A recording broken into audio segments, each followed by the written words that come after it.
हिंगोलीतील येलदरी धरणावरील पुलाचं काम अंतिम टप्प्यात. मराठवाडा विदर्भाला जोडणाऱ्या पुलाचं काम लवकरच पूर्ण होणार.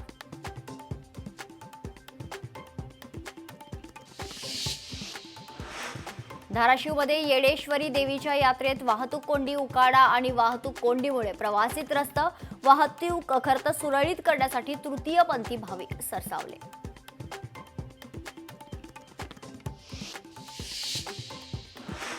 नवी मुंबईत बेलापूर ते नेरूळ पर्यंत वाहतूक कोंडी. सायन पनवेल मार्गावर मोठी वाहतूक कोंडी. वाहतूक कोंडीमुळे नागरिक त्रस्त.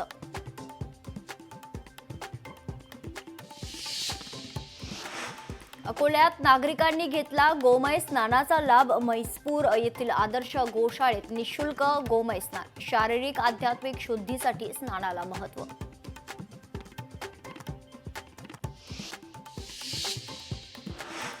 अमरावती विमानतळाला डॉक्टर पंजाबराव देशमुखांचं नाव. अलायन्स एअरलाइन्सच्या निमंत्रण पत्रिकेत नावाचा उल्लेख. खासदार वानखडेंना दिलेली निमंत्रण पत्रिका व्हायरल.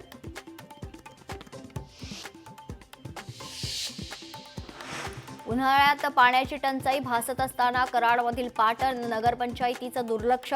शेकडो लिटर पाण्याची नासाडी. तर नागरिकांकडून पाईपलाईन दुरुस्त करण्याची मागणी.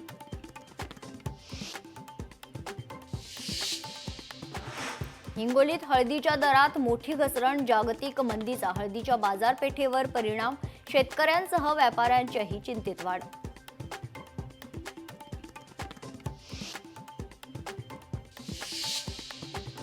पंढरपूरमधील कुर्डुवाडीमध्ये भाजीपाला आणि शेतमालाचे दर कोसळल्याने आंदोलन. भाजीपाला आणि शेतमालाला हमीभाव मिळावा यासाठी शेतकऱ्यांनी बाजार समितीमध्ये सरकारच्या विरोधात केलं आंदोलन.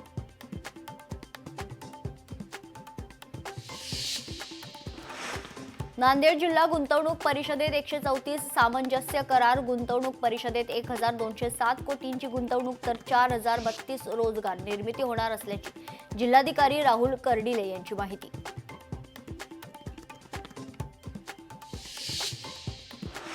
मुंबईत पाणी आणि रस्ते प्रश्नावर ठाकरेंची शिवसेना आक्रमक. वॉर्ड ऑफिसवर मोर्चा काढून जाब विचारणार. शिवसेना ठाकरे पक्षाच्या बैठकीत निर्णय.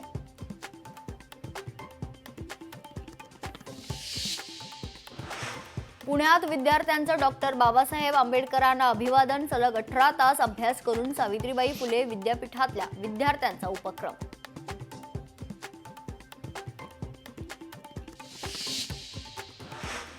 जळगाव जिल्ह्यात अवकाळी पावसाची हजेरी. गारांसह पाऊस झाल्याने वातावरणात गारवा निर्माण. अचानक झालेल्या पावसामुळे शेतकऱ्यांच्या पिकांचं नुकसान होण्याची शक्यता.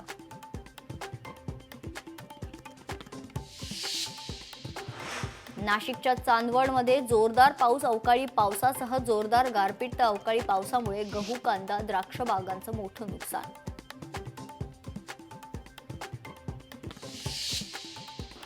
आईकडून पोटच्या मुलीचे अश्लील व्हिडिओ व्हायरल. पुण्यातील बिब्वेवाडीतील धक्कादायक प्रकार.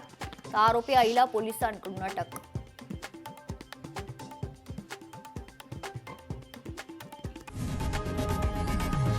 लोकशाही मराठी ऐका, पहा, जागरूक रहा.